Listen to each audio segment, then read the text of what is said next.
এই বিশ্ব ব্রহ্মাণ্ডে কি সত্যি ভগবান আছে, আর যদি থাকেই বা তিনি কোথায় আছেন? এই বিষয়টাকে চলো আমরা একটু ভালো করে বুঝিয়ে নিই। আমরা ভগবানকে বিশ্বাস করি কারণ আমরা জন্মানোর পর থেকে আমাদের চারপাশে এমন একটা অদৃশ্য আবরণ শক্তি দ্বারা বেষ্টিত থাকে, যেটাতে দেখা যায় যে সবাই ভগবানকে বিশ্বাস করছে। আমরা দেখতে পাই যে আমার মা বাবা ভাই বোন পাড়া প্রতিবেশী সবাই ভগবানকে ভক্তি করে বিশ্বাস করছে। আমরা দেখতে পাই যে বাড়িতে শান্তি কামনার জন্য আর নিজেদের মঙ্গল সাধনের জন্য বিভিন্ন প্রকার দেবদেবীর যেমন লক্ষ্মী নারায়ণ কৃষ্ণা মনসা আরও কত না প্রকারের দেবদেবীর পুজো করা হয়। আরও দেখতে পাই যে মন্দির মসজিদ গির্জাতে বিভিন্ন ধর্মাবলম্বী মানুষেরা বিভিন্ন প্রকার দেবদেবী সারা বছর ধরে পুজো করতে দেখা যায় শান্তির মঙ্গল কামনার জন্য।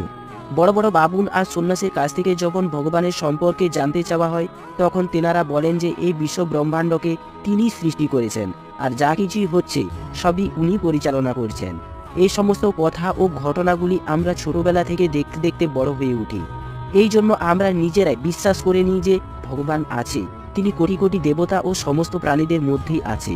কেউ হয়তো ওনাকে কখনো দেখেনি, কিন্তু সবাই ওনাকে ভক্তি ভরে বিশ্বাস করে।